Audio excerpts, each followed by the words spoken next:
interessante. Vamos continuar estudando o livro de Juízes, um livro que não é um livro para a gente ficar admirando. Nossa, que interessante, olha que história bonita. Gente, a palavra de Deus, deixa eu só marcar aqui. Nós lembramos desse versículo porque tudo que foi escrito no passado foi escrito para a nossa edificação, para a nossa esperança. Então, quando você abrir a palavra de Deus, principalmente no Antigo Testamento, não encare aquilo como uma história, procurando heróis. Gente, só existe um herói na palavra de Deus. Um herói verdadeiro, Deus Todo-Poderoso. Quando você atribui heroísmo a várias pessoas, a Sansão, a Davi, cuidado, que às vezes você está tirando o foco de quem merece realmente a dedicação e a atenção. E Juízes nos proporciona isso, nós vamos caminhar nisso. Então, tudo que foi escrito para você, para mim, para nossa edificação, para conhecermos o Senhor Deus. E, lembrando de 1 Timóteo 3,16, toda a Escritura, toda a Escritura é inspirada por Deus e útil para a repreensão, para a correção, para a educação na justiça, a fim de que todo homem seja perfeito, ou seja, seja completo e perfeitamente habilitado para toda boa obra. É assim que diz a palavra. Então, toda a Escritura é inspirada. Não fique selecionando versículos, não fique dizendo, esse versículo é legal, esse aqui eu não entendi muito bem, deixa de lado. Não, toda a Escritura é inspirada e útil para que a gente possa viver diante do Senhor. Muito bem, então nós estamos estudando o livro de Juízes. Esse mapa foi o mapa que nós apresentamos logo no início, que Deus disse, olha Abraão, vai, eu vou te dar uma terra. E foi andando, e Josué, nós já estudamos isso, é só uma sobrevoada, e Josué entrou na terra prometida e disse, olha, e Deus dizendo para eles coisas muito claras e muito específicas. Agora, esse mapa, se você observa esse mapa, você fala, puxa, eu vi esse mapa em algum lugar. Sabe onde você viu recentemente? Parecido? Na Globo, na CNN, na Jovem Pan, na Record, na SBT. Por quê? O Oriente Médio é ali que as coisas estão acontecendo. E aí, se você observar, nós não vamos estudar isso aqui, mas olha só, antes de Israel se constituir um Estado, em 1948, como que estava. Gaza era controle do Egito, não vou entrar em detalhes aqui, por favor. E depois, em 1967, com aquela guerra dos 6 dias, os árabes não queriam. Todo mundo foi contra Israel, 6 dias. O Egito perdeu, a Síria perdeu, a Jordânia perdeu. Deus deu para Israel, aumentou a terra. Opa, volta aqui. Porém, depois, em 79, o Sinai aqui foi devolvido para o Egito, uma parte das colinas de Golã, lá que está lá em cima, perto da Síria. Bom, resumindo, hoje está mais ou menos assim, isso aqui está de 2012, e aqui está aquela faixinha de Gaza. Israel cercou aqui, e hoje vocês estão vendo que aquele grupo terrorista que domina, deu um golpe aqui, viu? Em 2006 que eles venceram as eleições, é um partido político, sim. Porém, em 2007, deram um golpe e dominam aqui militarmente e agora ficam atacando. Aí tem um grupinho novo aí que entrou na jogada, o Host.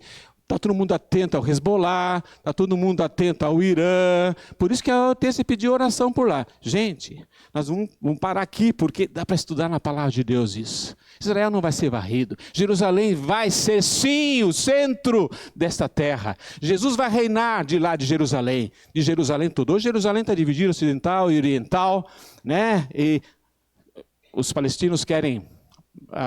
essa é a nossa capital, os judeus, né? Essa é a nossa capital, mas essa é a capital do mundo. Essa vai ser quando Jesus voltar. Se você estudar as profecias, estudar a escatologia, você vai perceber cada vez mais o que está acontecendo agora é só um flashzinho. Perguntaram, Senhor Jesus, quando que essas coisas vão acontecer? Olha, quando vocês ouvirem de guerras e rumores de guerra, quando você ouve falar do Irã, quando você ouve falar do Hezbollah, puxa, a Rússia lá apoiando a China, os Estados Unidos de um lá, esses rumores de guerra, todo o quadro está se desenhando para que o Senhor Jesus volte para receber a sua igreja e para que a gente possa glorificar. Então, ore por Israel, sim, mas saiba que tudo isso faz parte daquilo que Deus planejou, porque Israel não foi um povo escolhido. Israel foi um povo formado a partir de Abraão. E é esse mesmo Israel aqui que nós estamos conversando na época de Juízes. Nós vemos várias coisas, né? Esse versículo de Deuteronômio 7, eu escrevo algumas coisas para que você perceba aí o ritmo da aula É um pouco rápida mesmo. Não façam com elas tratado algum, nem se casem, derrubem seus altares. Deus falou, entrem na terra, dominem a terra, não façam tratado, não se casem, derrubem seus altares. Israel não devia se associar nem política, nem social e nem religiosamente. Israel, eu quero cuidar de você, você vai ser a minha referência para o mundo, então não se ajunte. Não, falou isso para todo o povo, e o povo foi, né? Muito bem, porém, o povo não obedeceu. Estamos estudando isso. Por que vocês não obedeceram? Olha as referências, estão logo no início de Juízes 2. Não, olha que interessante, Deus dizendo para o povo de Israel, lá na terra prometida, não os expulsarei da presença de vocês, não vou tirar esses povos ao redor de vocês, eles serão seus adversários, como estão sendo hoje, e os deuses deles serão uma armadilha para vocês. Cuidado, cuidado, cuidado, que Deus te coloca no mundo para que você se fortaleça, mas você tem o adversário, o mundo como adversário. Todos nós sabemos que temos 3 grandes adversários, o mundo, Satanás e nós mesmos. Nós somos nossos adversários. Ele chegou para Israel e falou assim, olha, não vou tirar o povo daí. Vocês querem o quê? Eu quero que vocês testifiquem a meu respeito e que vocês reconheçam quem é Deus, o Deus verdadeiro. Depois que toda aquela geração de Josué, aquele pessoal que entrou logo no início, foi reunida a seus antepassados, surgiu uma nova geração que não conhecia o Senhor e o que ele havia feito por Israel. Então, os israelitas fizeram o que o Senhor reprova e prestaram culto aos Baalins. Gente, a grande importância, até o meu amado irmão Udo falou, Zé, como é importante a gente revelar a palavra de Deus para os nossos filhos, para os nossos netos. Seja, querido, você tem filho, você tem neto, exponha a palavra de Deus em oração aos seus filhos, aos seus netos, a essa geração que vem depois. Porque essa geração que se levantou não conhecia, a Bíblia diz isso, não conhecia o Senhor. Puxa, que o Senhor tenha misericórdia de mim, de cada um de nós, que temos uma geração a proclamar a palavra de Deus. E nunca use, eles são assim mesmo, essa geração é assim mesmo. Não. Ore, exponha a palavra, faça culto doméstico. Mas é chato. Não, seja criativo, mas sempre revele a palavra de Deus para as pessoas as quais deu para você, para mim, para sermos influência para a glória dele. Que seja constante a nossa oração, nossa reflexão, oração e prática para que a nossa nova geração conheça o Senhor e viva na sua dependência. Porque lá, nesse tempo, não foi assim. Eles não conheciam a Deus. Então, o Senhor levantou juízes que os libertaram. Eram pessoas que aconselhavam, eram líderes militares, eventualmente. Não eram juízes como conhecemos hoje, mas eram juízes, sim, que Deus levantava para que o povo tivesse uma situação mais próxima do Senhor. Mesmo assim, eles não quiseram ouvir. Antes se prostituíram com outros deuses e o adoraram. E aqui, nesse lado aqui, deixa eu ver aqui. Aqui nós estamos vendo, vocês não vão conseguir ler, mas nós já estudamos e já vimos alguns juízes, aqui estão as regiões que esses juízes atuaram. O juiz não era de todo aqui, de todo a terra, eles estavam localizados. E alguns juízes aparentemente trabalhavam concomitantemente no mesmo tempo, mas já estudamos o primeiro juiz, Otoniel, o Elias, Eude, outros que nós não estudamos, Sangá, Débora e Baraque na semana passada, quando o Jonatas ficou doente, aí o Felipe esteve aqui e ele falou de Sansão. Sansão está lá na frente um pouquinho, né? Aí o Jonatas veio semana passada, estudamos Débora e Baraque, e hoje, logo na sequência, vamos estudar um que vocês conhecem, já ouviram falar bem, Gideão aqui. Gideão, o nome significa lenhador, aquele que corta com a espada. De uma tribo muito pequena, Manassés, o pai dele era uma bizilita, filho de... tranquilo, uma família tranquilinha, vamos estudar isso hoje. Muito bem. Mas quando o juiz morria, o povo voltava a caminhos antipiores, ainda piores. Recusavam-se a abandonar suas práticas. Por isso, a ira do Senhor acendeu-se contra Israel. Enquanto o juiz estava lá, estava aconselhando, paz. O juiz morria, e eu as usarei, as nações, para pôr Israel à prova.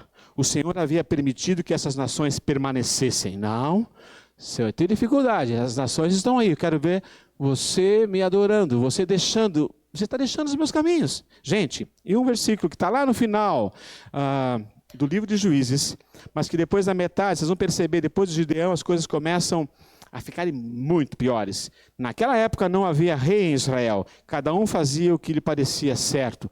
Gente, o povo de Israel era um povo nômade, era um povo que ficava andando, eles não eram uma sociedade organizada. Mesmo quando eles entraram na terra, eles dividiram em tribos assim, então eles se reuniam, eles não eram politicamente acertados e não tinham uma liderança, alguém que revelasse quem era Deus. Por isso que o livro de Juízes precede a monarquia, precede Saul, Davi e Salomão. Por isso que vocês vão ver lá em 1 Samuel, 1 Reis, a história dos reis. Então, esse é um período que precede e não havia liderança, não havia rei.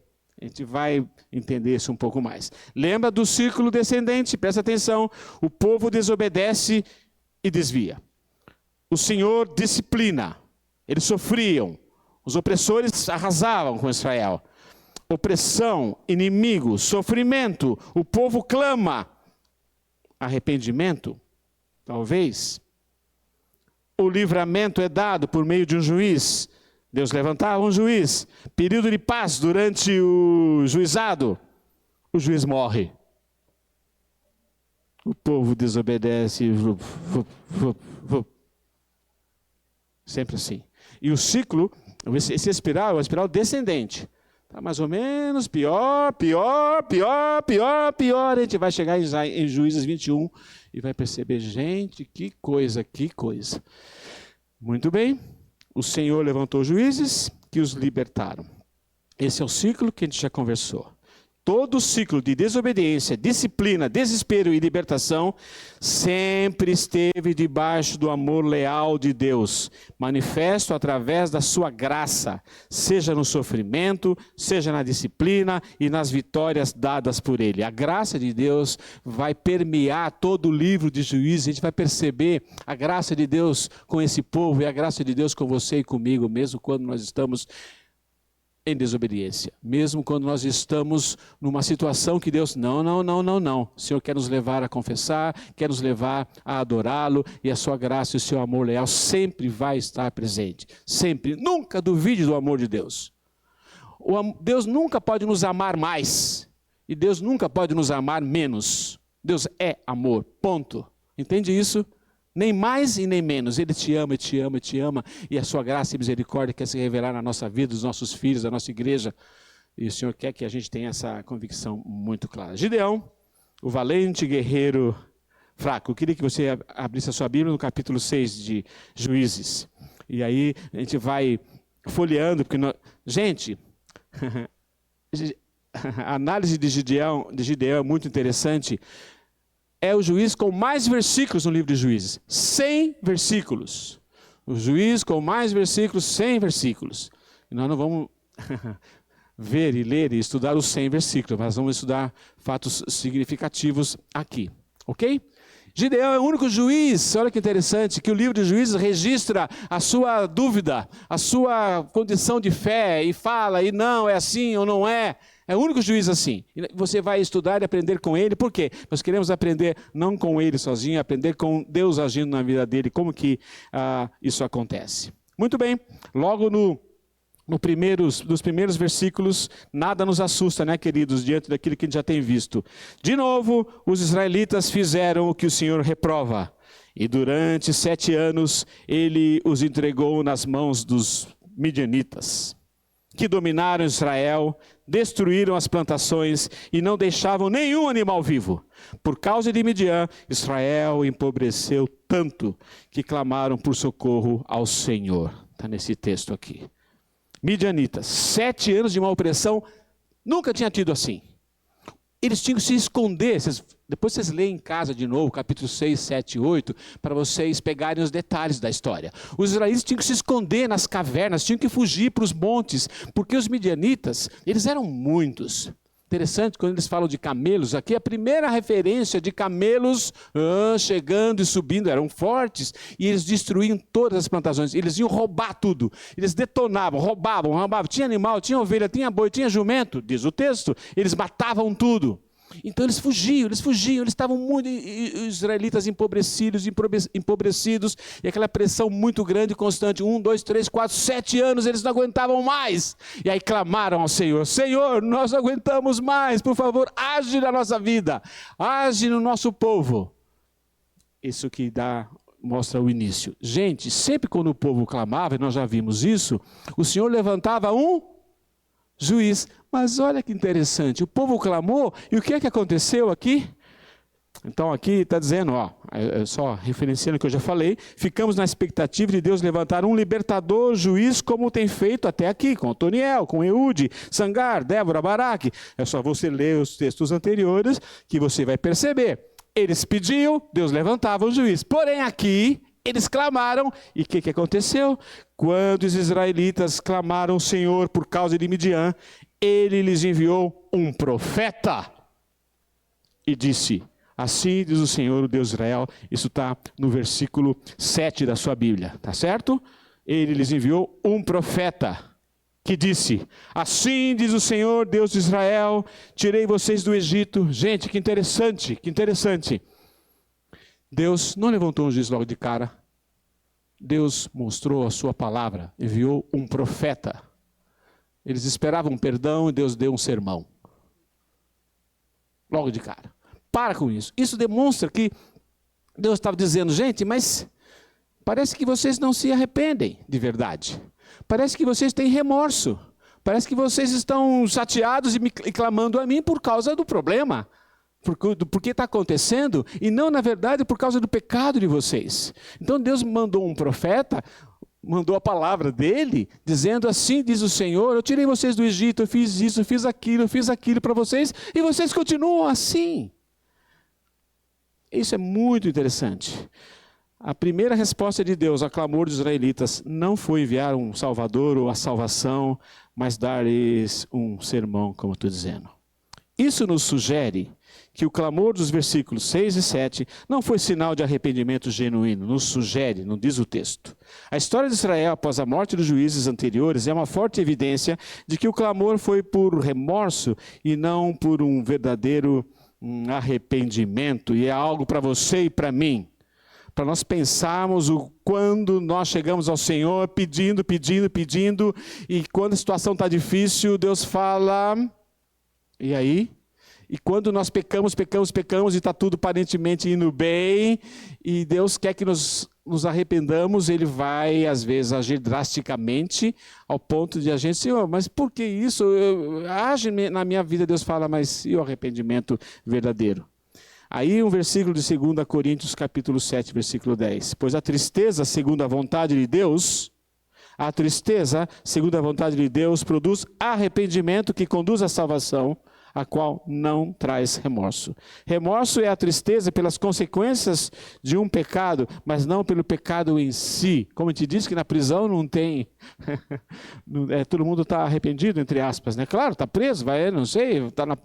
Por quê? É remorso. Puxa, eu fiz, errei, olha o que aconteceu comigo. Se eu não tivesse feito, um arrependimento, não remorso porque fez, remorso pelo que fez, mas não na verdade... diante de Deus, Senhor, eu pequei contra Ti, eu menti, eu roubei, eu fui lascivo, eu fiz isso, eu fiz aquilo, pequei contra Ti. Eu quero usufruir do sangue do Senhor Jesus na minha vida agora.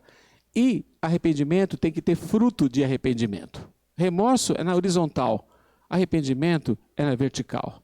Pensa na sua vida, eu penso na minha vida, quantas vezes nós temos que usufruir de 1 João 1,9, se confessarmos os nossos pecados, Ele é fiel e justo, e vai nos perdoar, e vai nos purificar de toda injustiça, se confessarmos a Ele. Então, que tenhamos uma atitude de humildade e de reflexão, e parar para pensar, Senhor, o que foi hoje? Aonde que eu te desobedeci? Aonde que eu te entristeci hoje? Não pensa no entristecimento do seu cônjuge, briguei com a minha mulher, com o meu esposo, então ele não está conversando comigo, que chato.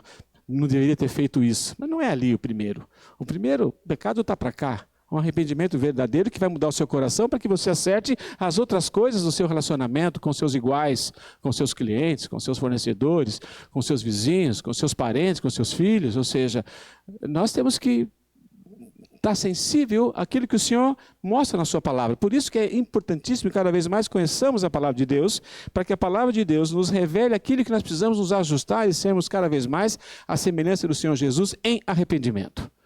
Então Deus, em vez de enviar um juiz, logo de cara enviou um profeta. Assim diz o Senhor. E vocês não se arrependeram?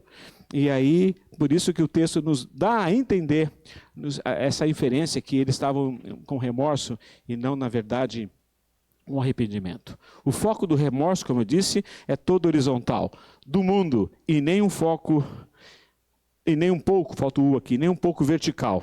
Interessado no modo como o pecado afeta nosso relacionamento com Deus. Que o Senhor nos leve a estarmos cada vez mais interessados no nosso relacionamento com Deus numa vida de confissão.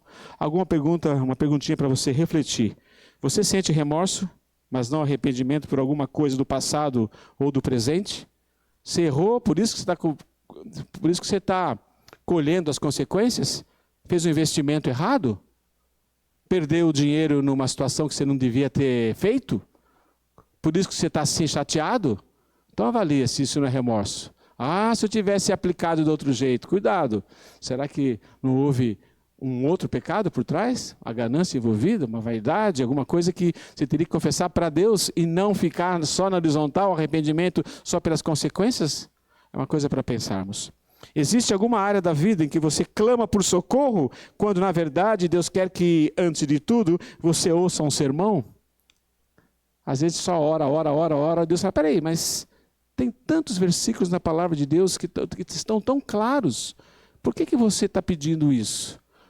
É quase como se fosse um jovem que está prestes a casar, um jovem cristão, com uma moça que não é cristã. De verdade, está muito claro que não é cristã e fica orando, Senhor, Senhor, converte a minha noiva, converte, por favor, e pedindo. E a graça de Deus é maravilhosa e nós podemos limitar, e Deus pode fazer aquilo que Ele quiser, mas Deus fala, filho, eu já escrevi que não tem que ter comunhão, não tem que ter associação com alguém que não é meu filho. Você fez isso, agora está aí pedindo um livramento, sendo que eu já me revelei na minha palavra para você. E aí é momento talvez de arrependimento, de confissão, talvez de separação. E aí Deus, na sua graça, pode fazer o que Ele quiser. Não é certo? Mas isso é algo que nós temos que pensar. Pensa você e eu vou pensar. E penso também. Será que antes de pedir alguma coisa para o seu deleite, Deus está dizendo, estuda a palavra? Cada vez mais, gente, nunca nós tivemos uma época com tanta Bíblia, com tanta tradução, com tanto podcast, com tanto pastor falando na internet, tanta coisa boa, tanta coisa ruim também, e tão pouco conhecimento da palavra de Deus. Parece um lago enorme, cada vez maior, mas de profundidade, ó. Lembra da época que a gente decorava versículos? Eu tive que decorar Isaías 53 inteiro na época. Agora não sei nem João 3,16 direito mais, estou brincando. Nós precisamos ter a palavra de Deus na cabeça, conhecer a palavra de Deus para poder sintonizarmos a nossa sensibilidade com aquilo que Deus, na verdade, quer.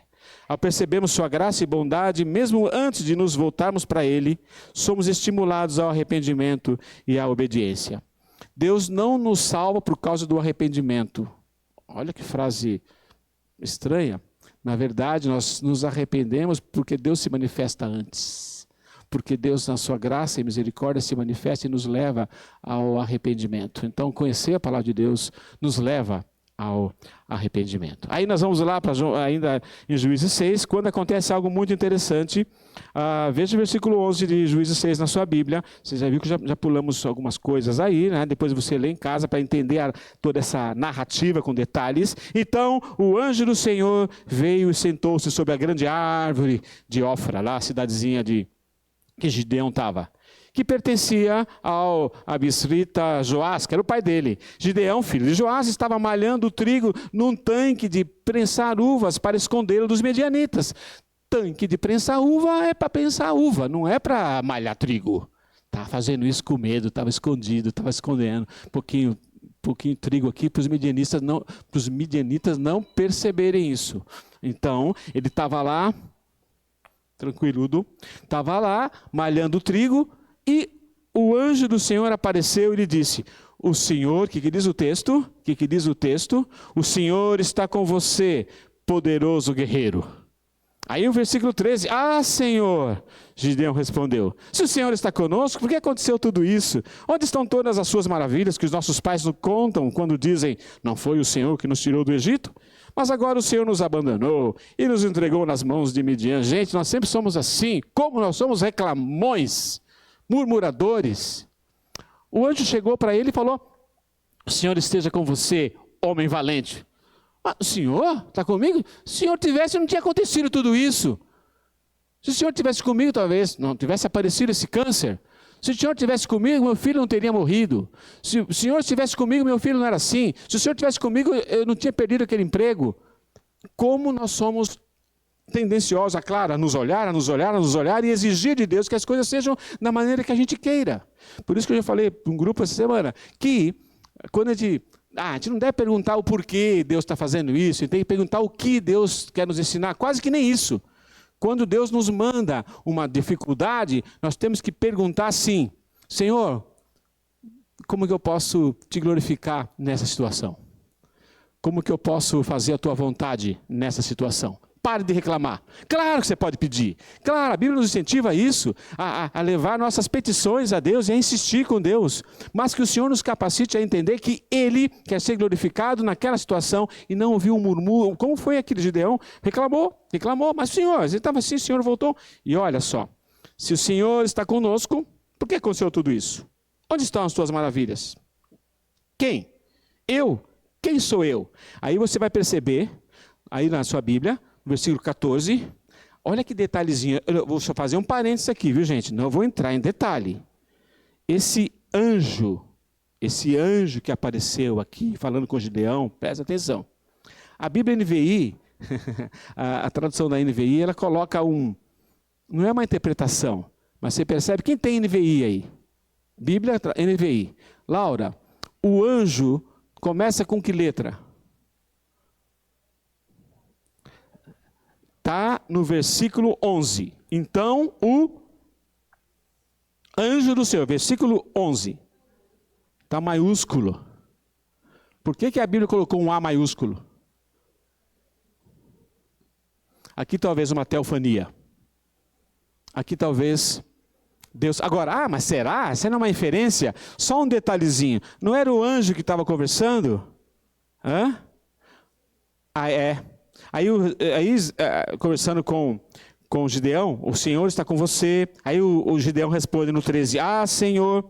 Agora, olha o versículo 14. É o anjo que está falando. O que está escrito aí?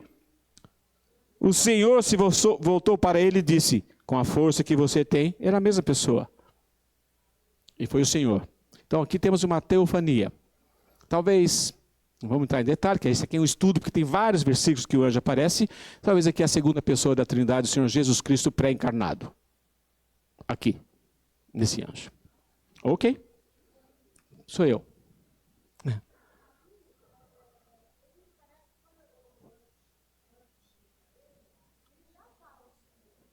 É.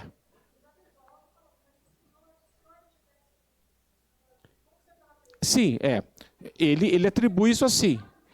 Então, talvez saiba.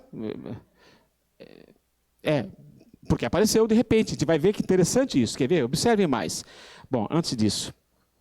E aí o anjo, olha só, voltou para ele e nem ligou para o que ele falou, para a reclamação dele.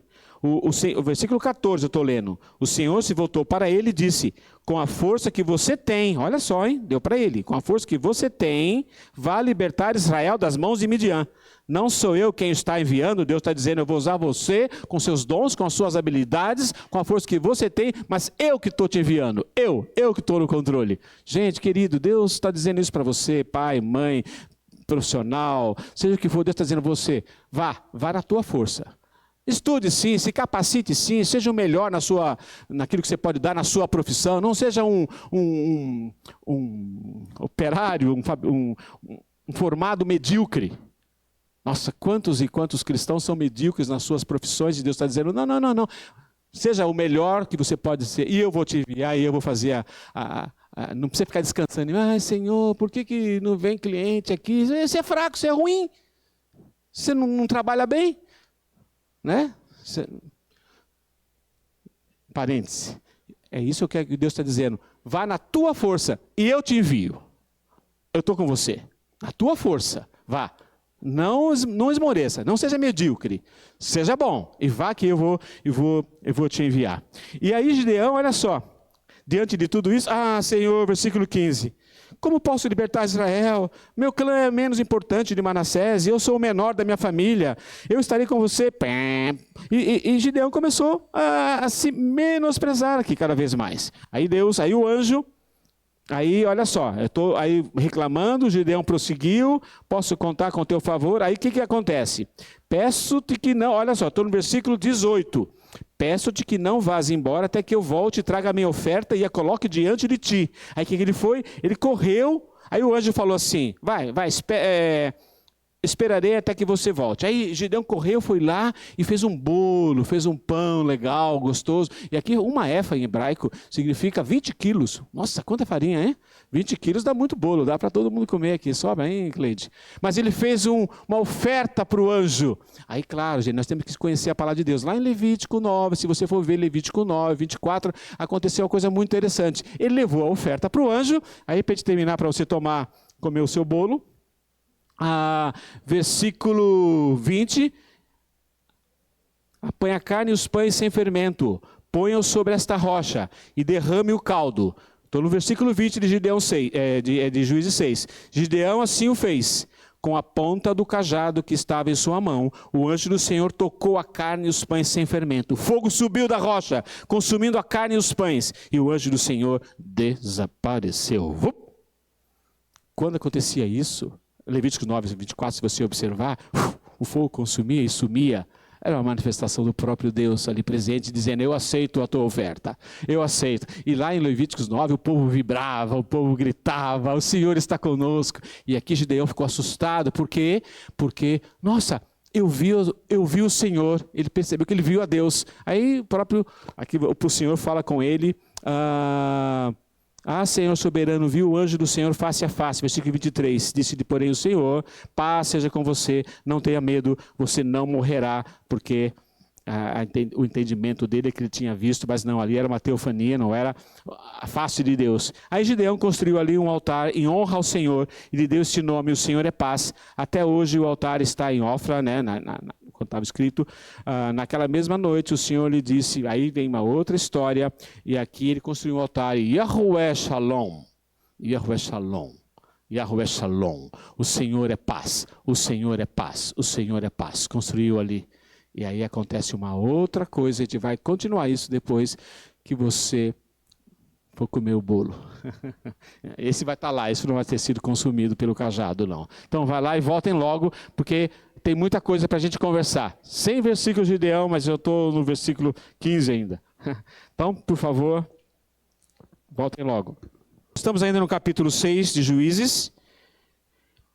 E ele teve uma incumbência, Gideão. Vá destruir o altar a Baal e a Zerá. O pai de Gideão, Joás, que cuidava disso.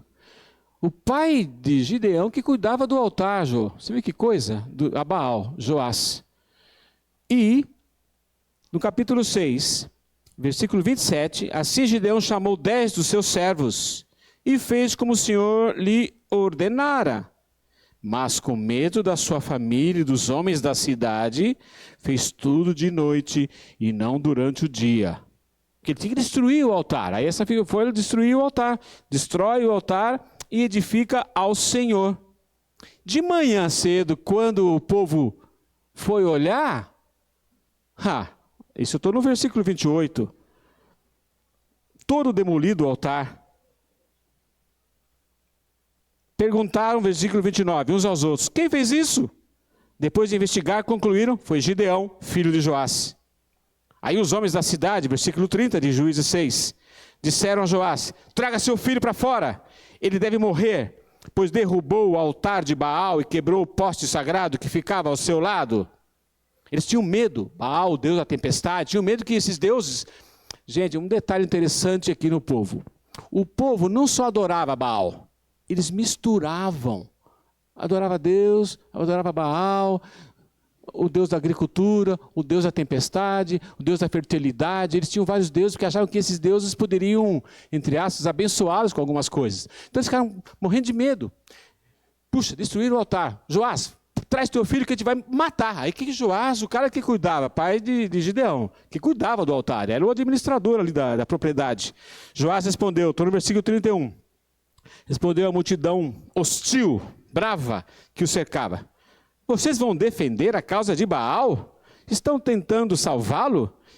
Quem lutar por ele será morto pela manhã.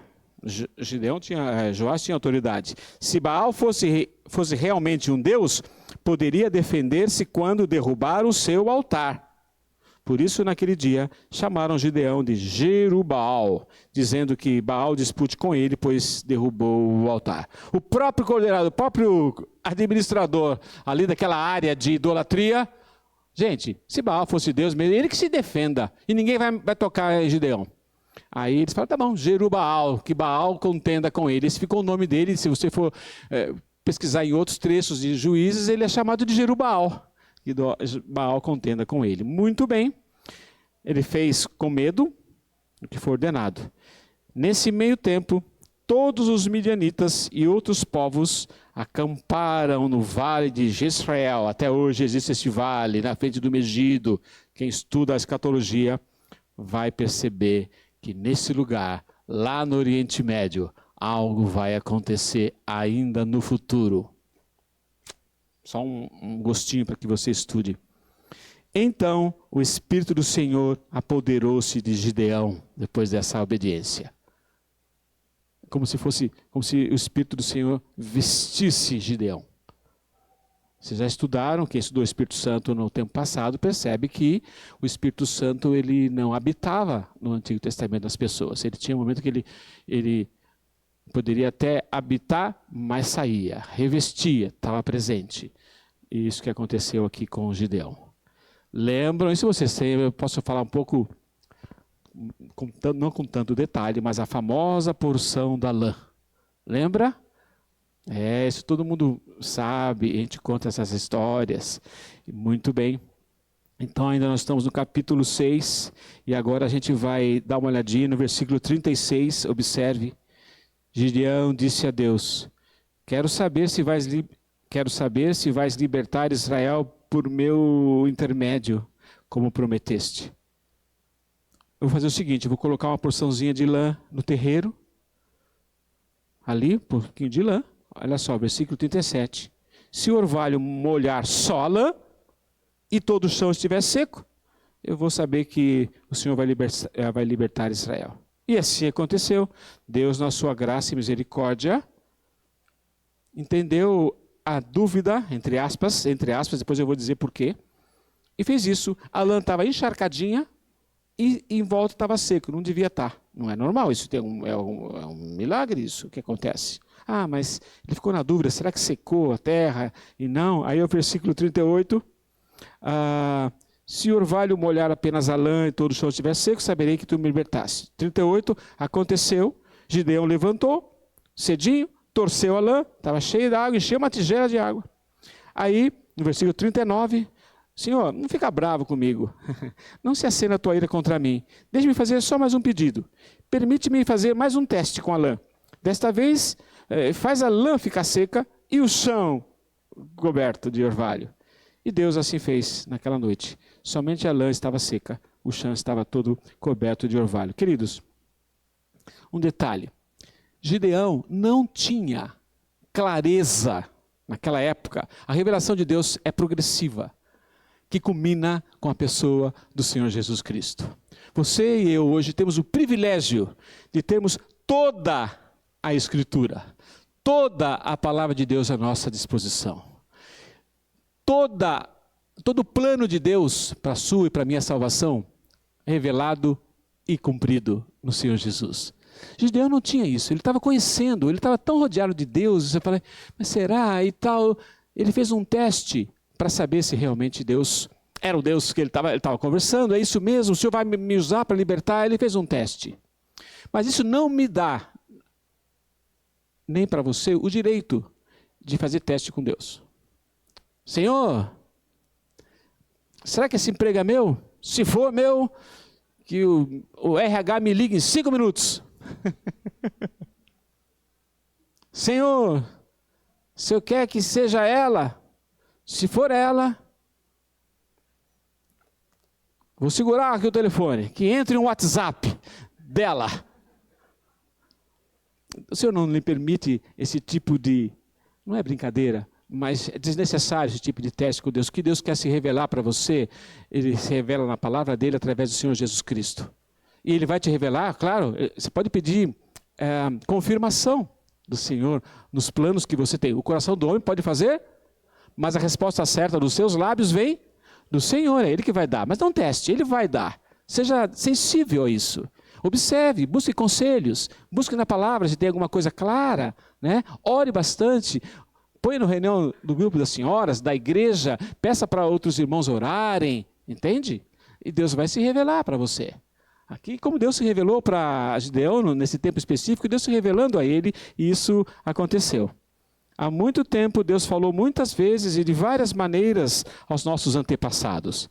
Mas nesses últimos dias, falou-nos por meio do Filho. Hebreus, 1º capítulo, versículos 1 e 2. E agora chegou a hora da batalha. Enquanto ele acabou de destruir aqueles altares, quanta gente, sabe quantos? Mais ou menos 135 mil oponentes, lá embaixo, no vale. Aí estamos em Juízes 7. Juízes 7. Aí todos os 25 versículos falam desse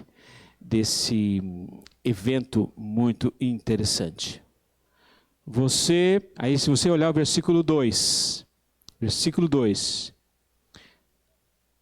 e o Senhor disse a Gideão, você tem gente demais para eu entregar Midian nas suas mãos, a fim de que Israel não se orgulhe contra mim, dizendo que a sua própria força o libertou. Anuncie, pois, ao povo que todo aquele que estiver tremendo de medo poderá ir embora no monte Gileade. Então 22 mil homens partiram e ficaram apenas 10 mil.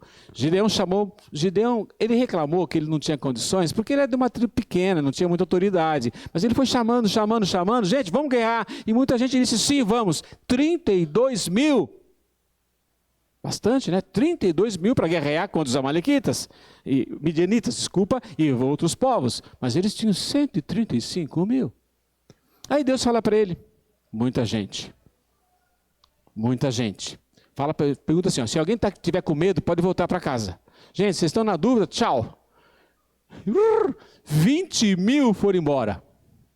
Dos 32, 20 mil. Ficou com 10 mil. Só. Aí Deus olhou para ele. Gideão, está muito. E o texto diz que Deus fez isso para evidenciar que é Ele que faz a guerra. Que é Ele que dá a vitória. Para que eles não tivessem... se orgulhassem, nós conseguimos e tal. Não, 300. Aí foi o teste. Leva lá para baixo. Vai no rio. Aqueles que ajoelharem, né? Já estou velho para isso. Mas ajoelhar e beber água aqui. Ajoelha, põe a...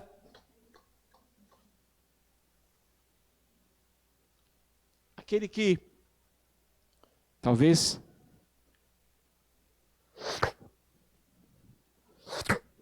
Dos 10 mil, só 300 fizeram bonitinho. Esse é o método? Sei, podia ser qualquer outro, gente. Não vamos ficar no detalhe, o que isso quer dizer. Mas Deus escolheu esse método e falou, olha, pega esses caras aí, esses 300 aí. E foi. 22 partiram, ficam 10 mil. Ainda tinha gente demais. Com 300 homens, entregarei os midianitas nas suas mãos. Quem que vai entregar? Deus, não são os 300. Muito interessante isso. Um versículo do Novo Testamento para você e para mim. Mas ele me disse, a minha graça é suficiente para você, José Luiz, para você, e põe o seu nome, pois o meu poder se aperfeiçoa na fraqueza. Na NVT, mas ele me disse, minha graça é tudo de que você precisa. Meu poder opera melhor na fraqueza. Quando você e eu, nós reconhecemos que somos fracos, que o nosso conhecimento, o nosso curso, a nossa habilidade, a nossa força, a nossa categoria, não precisa. Deus não precisa disso para te abençoar. A graça se aperfeiçoa quando você reconhece que diante de Deus você não tem nada, que você é pecador, dependente, que as suas boas obras de justiça são como trapo de imundo. Enfim, nós precisamos nos humilhar na presença de Deus e descer do pedestal, descer do salto muitas vezes. Da nossa arrogância que sabemos por alguma coisa, por algum título, pelo dinheiro, pelo convênio médico que você mantém no Einstein, no Sírio-Libanês. Ah, eu estou seguro. E está seguro, não? Ah, você tem convênio do Sabin? Eu lembro de um tempo atrás, alguém disse, claro que morreu, né, Zé? Convênio era do Sabin. Claro que ia morrer. Se tivesse convênio lá no Einstein, não tinha morrido. Gente, olha a arrogância que a gente tem sobre as coisas que a gente não tem controle. Claro que se Deus te dá condição de ter um convênio que você possa ter a segurança que Deus está te dando, mas Ele não é a tua segurança. Entende isso? Foi como o Gideão, claro. 32, 10, 300. E eu que vou dar os midianitas para você. Deus não só trabalha apesar das nossas fraquezas, mas trabalha por causa das nossas fraquezas também. Humildade. A salvação é um ato da graça de Deus. Ela não é alcançada pelos nossos próprios métodos. Amém. Deus que quer agir na sua vida. Quando você diz, Senhor, haja, eu não tenho condições. Eu quero que o Senhor faça a sua vontade. Alguma vez Deus o enfraqueceu e trabalhou por meio de sua fraqueza para que você visse claramente quem é Ele? Você consegue lembrar? Ou você, tudo que você conseguiu até hoje foi por causa da sua habilidade, esperteza, categoria, herança? Cuidado. Deus, na sua graça e misericórdia, o povo estava lá, 135 mil, e resolveu ainda dar mais um estímulo a Gideão. Olha que interessante, Deus quer estimular a sua fé, quer estimular a minha fé, se revelando a você e a mim. E o ambiente de igreja, o ambiente de conversa, de compartilhar, de orar um pelos outros, estimula a nossa fé. Então compartilhe sim as suas necessidades, compartilhe a sua insegurança, o seu medo, e Deus vai se revelar através de irmãos, através da palavra, através da pregação, através das aulas de escola dominical. Então, olha o capítulo 7 ainda, veja o versículo 9. Opa, estou voltando aqui. Aqui. Versículo 9 do capítulo 7 aí de Juízes. Estão comigo? Naquela noite o Senhor disse a Gideão, levante-se e desça ao acampamento, pois vou entregá-lo nas suas mãos. Se você está com medo de atacá-los, desça ao acampamento com o seu servo Pura, e ouça que estiverem dizendo. Depois disso você terá coragem para atacar. Então, ele e o seu servo Pura desceram até os postos avançados do acampamento. Os midianitas, os amalequitas e todos os outros povos que vinham do leste e haviam se instalado no vale, eram numerosos como nuvens de gafanhoto. Assim, como não se pode contar a areia da praia, também não se podia contar os seus camelos. Gideão chegou bem no momento em que um homem estava contando seu sonho a um amigo. Tive um sonho, dizia ele. Um pão de cevada vinha rolando dentro do acampamento midianita e atingiu toda a tenda com toda a força que ela tombou e se desmontou. Seu amigo respondeu, não pode ser outra coisa senão a espada de Gideão, filho de Joás, o israelita. Deus entregou os midianitas e todo o acampamento nas mãos dele. E quando Gideão viu o sonho e a sua interpretação, adorou a Deus. Gente, olha o que Deus fez. Deus tomou iniciativa. Gideão, desce lá. Você está ainda com medo? Desce lá. Pega o seu amigo aí, pega o Pura, desce lá. Eles chegaram, gente, tinha tanta gente que eles nem iam perceber que Gideão estava lá. Tanta gente, aí ele chegou justamente do lado de uma conversa. Eu tive um sonho. Só pode ser Gideão, esse pão cevado que vai destruir, eles vão destruir. Aí Deus estimulou a fé. E quando isso aconteceu, o que Gideão fez? Adorou. Pai, obrigado. Pai, o Senhor me mandou até aqui, o Senhor confirmou que as coisas vão acontecer. Adorou e subiu. Aí vocês vão ver o texto, deixa eu ver se eu coloquei aqui. Tendo ouvido Gideão, adorou. Levantai-vos, porque o Senhor nos entregou os midianitas. Versículo 15. Para você e para mim.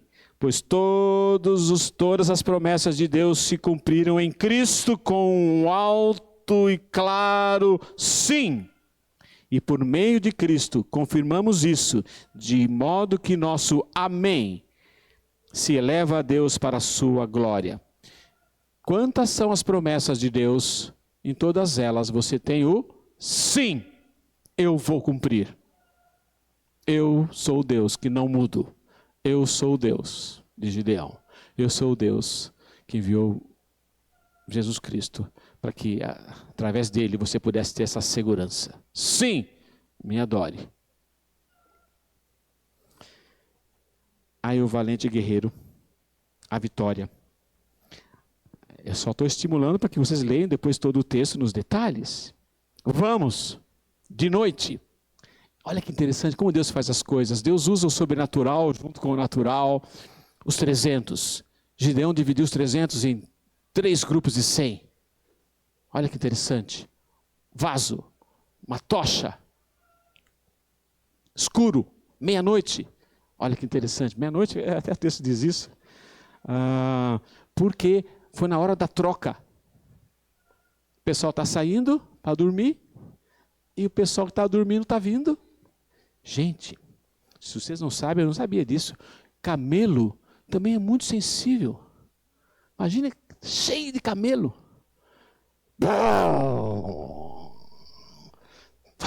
Fogo, barulho. Leia esse texto.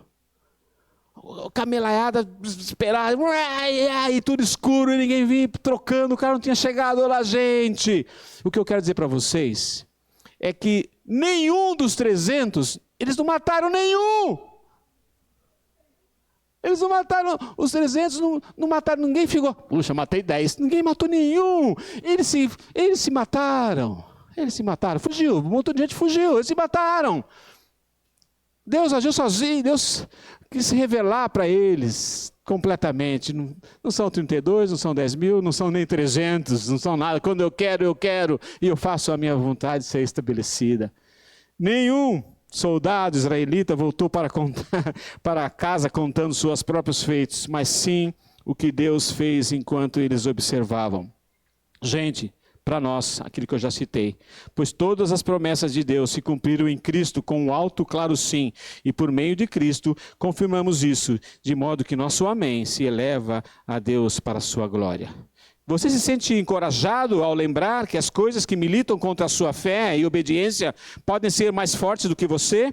Porém, não são mais fortes do que Deus, que é amoroso e bom, mesmo uma dificuldade que você acha que é intransponível. Eu não vou conseguir Deus ser mais forte e bom, não que você vai conseguir transpor, mas que você vai conseguir ter confiança que Deus está com você, que Deus está poderoso. A minha graça é suficiente para você, pois o meu poder se aperfeiçoa na fraqueza, ou seja, é revelado mais claramente na fraqueza, quando você se entrega ao Senhor, em 2 Coríntios 12.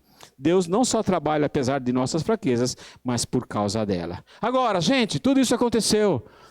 E olha que interessante, vamos lá comigo no capítulo 8 agora, vamos terminar no capítulo 8. Vocês estão vendo aqui, não estou em detalhes, você vai olhar em casa isso daqui. Mas o capítulo 8 de Juízes, olha que interessante, e a gente vai perceber uma coisa muito triste. Os efraimitas, versículo 1, perguntaram então a Gideão: por que você não nos tratou dessa forma? Por que não nos chamou quando foi lutar contra Midian? E criticaram Gideão bravamente, duramente. Os efraimitas eram muito fortes, eles tinham grana, eles tinham um exército, eles eram bons. E Gideão não chamou os efraimitas. Ô Gideão, por que você não chamou a gente? A gente poderia ter te ajudado. Deus não quis isso. O Gideão ouviu isso e eles estavam bravos mesmo, bravos. Na verdade, talvez eles quisessem um pouco dos despojos, né? Porque uma guerra dessa sobra tudo, né? É muito interessante que os midianitas, eles tinham muito ouro. Eles usavam brincos bonitinhos, argolas. Até os camelos tinham bracelete de ouro. Até camelo. Então, muito despojo, muito ouro. Eles podiam pegar. Os efraimitas queriam isso. Bom, aí Gideão, olha o que Gideão falou para eles. O que é que eu fiz em comparação com vocês, gente? Versículo 2, eu estou lendo, do capítulo 8. O resto das uvas de Efraim não são melhores do que toda a nossa colheita? Deus entregou os líderes midianitas, Oreb e Zeb, nas mãos de vocês. O que eu pude fazer não se compara com o que vocês fizeram. Gideão foi humilde, foi diplomata. Pessoal, desculpa, efraimitas, vocês são melhores do que eu. Vocês são muito melhores, imagine, nem se compara. Aí, né, como a gente usa no popular, encheu a bola dos efraimitas e eles, ok, acabou, tá bom, você não foi arrogante, ok. Foi diplomata. Respeitoso diplomata. Continua, olha o 4. Gideão e seus 300 homens, já cansados, continuaram a perseguição. Eles estavam perseguindo porque fugiram. Um grupinho grande, talvez uns 15 mil. Muita gente fugiu. Tá? Se mataram. Eles foram atrás. Aí chegaram ao Jordão, estou lendo 4, e o atravessaram. Em Sucote, disse ele aos homens, Gideão, peço-lhes um pouco de pão para as minhas tropas. Os homens estão cansados. E eu ainda estou perseguindo os reis de Midian, Zeba e Zalmuna. Aí os líderes de Sucote, os israelitas mesmo, olha só o versículo 6. Ainda não estão em teu poder os reis? Por que deveríamos dar pão às suas tropas? É assim? Replicou Gideão. Quando o Senhor entregar Zeba e Zalmuna em minhas mãos, rasgarei a carne de vocês com espinhos e espinheiras no deserto. Gideão mudou. E pediu pão, o povo falou, não vou dar para você, vocês não capturou os reis ainda, Gideão. Não vou dar nada para vocês. É assim? Tá bom. Quando eu pegar Zeb, eu vou voltar aqui e vou... Eles faziam isso. Vou cortar a carne de vocês com espinhos e espinheiros. Vocês vão ver. Aí Gideão e os 300 subiram um pouco mais, foram num outro lugar, numa outra cidadezinha chamada Peniel. Você vai acompanhar comigo aqui, ó. Versículo 8. Dali subiu a Peniel e fez o mesmo, pedido aos homens de Peniel. Mas eles responderam como os de Sucote. Olha só, gente, que coisa, hein? Eles viram Deus agindo e ficar longe de Deus sempre nos leva a termos atitudes que não são as que deveríamos ter. Homens de Peniel, e disse, quando eu voltar, triunfante, destruirei essa fortaleza. Eles construíam torres. Ora, Zeba e Zalmuna estavam em Carcor, e com eles cerca de 15 mil homens. Lembra que eu falei que uns 15 mil fugiram mais ou menos? Esses foram todos os que sobraram, né, dos exércitos dos povos que vinham do leste. Estou lendo o versículo 10, tá? Pois 120 mil homens, aí a conta, 120 mil homens mais 15, por isso que eu falei que eles tinham 135 mil. Tá? Então, olha aí, versículo 11, Gideão subiu pela rota dos nômades, a leste de Noba e Jobeá, e atacou de surpresa o exército. Zeba e Zalmuna, os 2 reis de Midian, fugiram, mas ele os perseguiu e os capturou, derrotando também o exército. Depois, Gideão, filho de Joá, voltou da batalha pela subida de Heres. Ele capturou, olha só o que ele fez, hein? Ele capturou um jovem de Sucote, daquela primeira cidade, e interrogou para o jovem. E o jovem escreveu para Gideão os nomes dos 77 líderes e autoridades da cidade. Interessante, nessa época já tinha escrita, viu? Interessantinho. Bom, 77 da cidade, Gideão foi então a Sucote e disse aos homens de lá, aqui estão os reis, Zeba e Zalmuna, acerca dos quais vocês zombaram de mim, dizendo, ainda não estão em seu poder, Zeba e Zalmuna? Por que deveríamos dar pão a seus homens exaustos? Gideão prendeu os líderes da cidade de Sucote, castigando-os com espinhos e espinheiros do deserto, pois derrubou a fortaleza de Peniel também e matou os homens daquela cidade. Aquele diplomata, o que ele fez? Nos líderes, estragou a carne deles bastante, e foi lá para Peniel e matou os homens, derrubou. O diplomata, Gideão, né? Parece um outro homem, né? Bravinho ele. Mas, mais uma vez, espera aí, diplomata que nada. Esse caso não foi diplomata. Aí, aquilo que eu falei, dos espinhos, o sucesso pode facilmente nos levar a esquecer a graça de Deus. Pois nosso coração deseja ardentemente acreditar que podemos salvar a nós mesmos. Cuidado. Mas vejam só. Gideão, porém, respondeu. Estou lendo o versículo 23. Eles chegaram para Gideão, o povo, depois dessa triste relação com Sucote e Peniel. Gideão, então vai, seja o nosso rei. Você foi bem, destruiu, seja o nosso rei. Gideão teve uma atitude interessante. Veja o versículo 23 aí de Juízes 8. Não reinarei sobre vocês, respondeu Gideão. Nem meu filho reinará sobre vocês. O Senhor reinará sobre vocês. Olha que palavra certa de Gideão. O Senhor que vai reinar sobre vocês. Falou isso. E prosseguiu. Presta atenção, gente. Presta atenção. Só lhes faço um pedido. Que cada um de vocês me dê um brinco da sua parte dos despojos. Aí aquilo que eu disse, os ismaelitas costumavam usar brincos de ouro. 25. Eles responderam, de boa vontade o daremos a você, Gideão. Então estenderam uma capa e cada homem jogou sobre ela um brinco tirado dos seus despojos. O peso dos brincos de ouro chegou a 20,5 kg de ouro, Lani. Bastante, hein, filha? 20 quilos de... Né? Quem que é investidor aqui? Quanto é que está o grama de ouro hoje, hein? 20,5 kg, né? Ok? Muito bem. Sem contar os enfeites, viu, gente? Olha o versículo, estou lendo o versículo 26. E os pendentes, e as roupas de púrpura que os reis de Midian usavam, e os colares que estavam no pescoço dos seus camelos. Falei para vocês que os camelos usavam colar? Bonitos. Muito bem.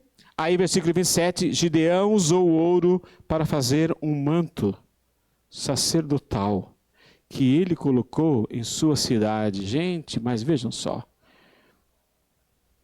Mas tem um pedido a fazer. Ouro, pingente. De boa vontade o daremos, 20,5 kg. Gideão usou o ouro para fazer um manto sacerdotal que ele colocou em sua cidade. Era assim. Sabe quem que usava manto sacerdotal? Manto sacerdotal, quem que usa? Sacerdote. Pediu. Fez o manto sacerdotal. Aqui tem detalhes, estudar as pedrinhas, é legal isso. Toim, de Gideão, sacerdotal. Agora, gente, olha, pus em vermelho. Pôs em vermelho. Onde é que está isso aqui? Veja o versículo 27. Isso mesmo, gente, isso mesmo. Queridos, Gideão usou ouro para fazer o manto, ele colocou na sua cidade. Todo Israel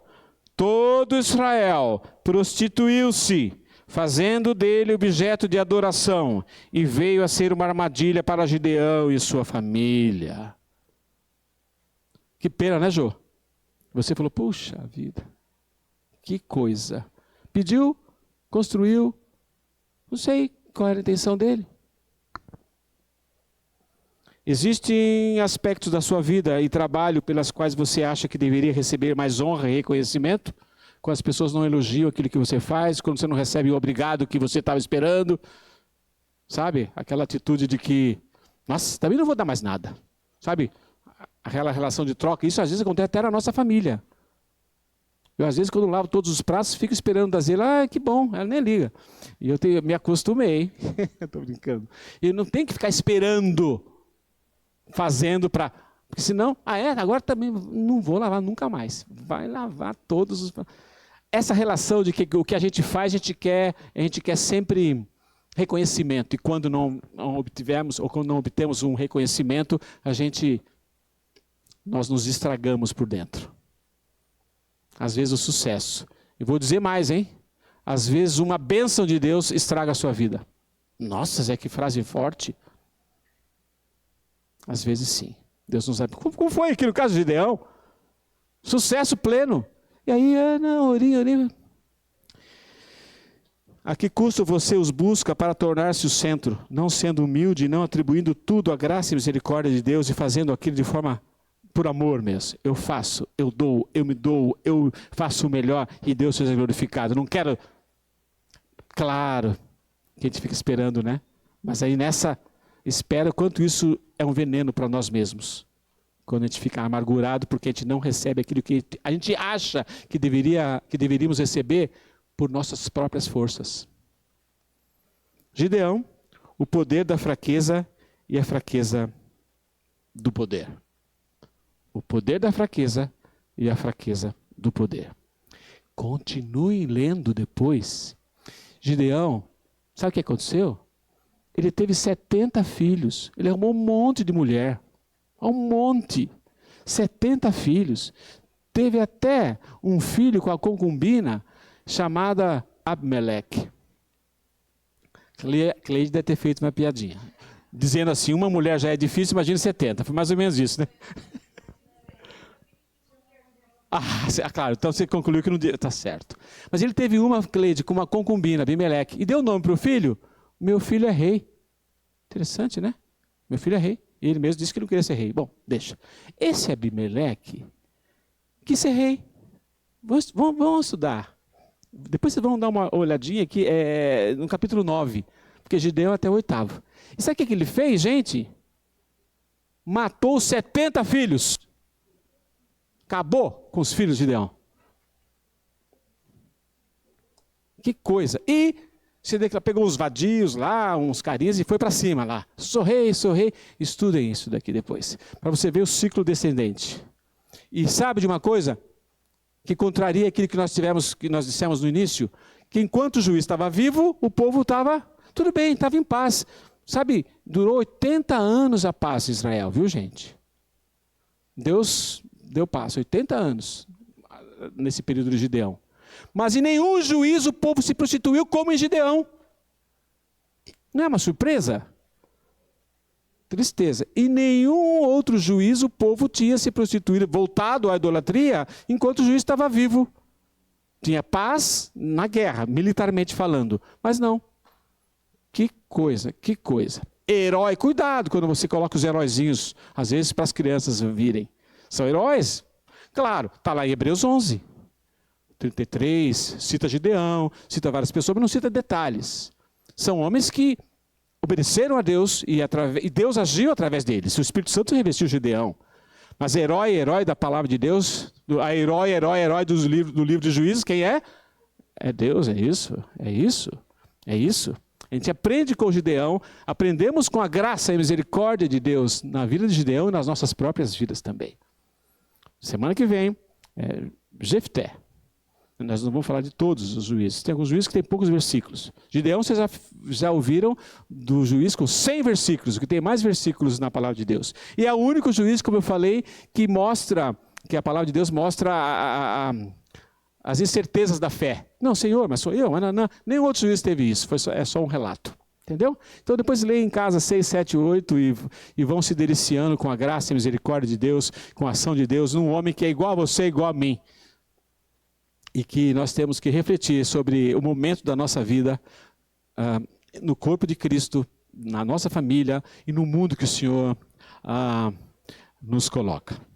E fiquem atentos aos sinais de guerras, rumores de guerras. No versículo de Lucas 24, fala de peste, de pandemia, fala de terremoto. Acabou de ter um terremoto agora no Nepal. Acho que foi antes de ontem. Antes no Afeganistão, agora no Nepal, terremoto, pandemia, guerras, rumores de guerras. Fiquem atentos. Israel, relógio de Deus, o que vai acontecer? O vale de Jezreel, que eles estavam lá, Megiddo, Gog, Magog, Armagedon, Jesus. Escatologia, né, Du? O Du gosta. Queridos, vamos orar pontualmente, 10h30. Espero que não tenha corrido muito, mas que o Senhor se revele a nós. Pai, obrigado porque o Senhor nos trouxe, que é a ação do Teu Espírito Santo, entendemos a Tua palavra. Por nós mesmos nós só vamos ler e entender de uma forma acadêmica. Nós não queremos isso, queremos que o Seu Espírito nos leve cada vez mais à imagem do Senhor Jesus, aprendendo que o Teu poder se aperfeiçoa na nossa fraqueza, que o Senhor que nos envia para o mundo, para sermos testemunhas Tuas, para revelarmos aquilo que o Senhor fez nas nossas vidas e está fazendo. para que essa igreja seja fortalecida na tua palavra, para que cada um possa trabalhar no nome de Jesus para a tua glória, para que a gente perceba que o Senhor tem um plano e quer executá-lo na nossa vida à medida que a gente te conhece cada vez mais.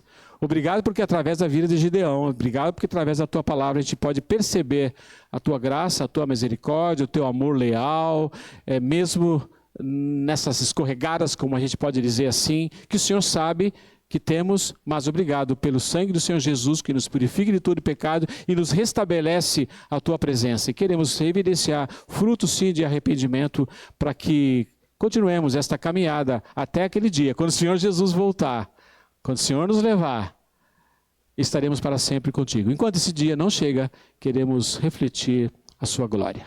Nos méritos únicos do Senhor Jesus, nós oramos. Amém, amém, amém. Tchau.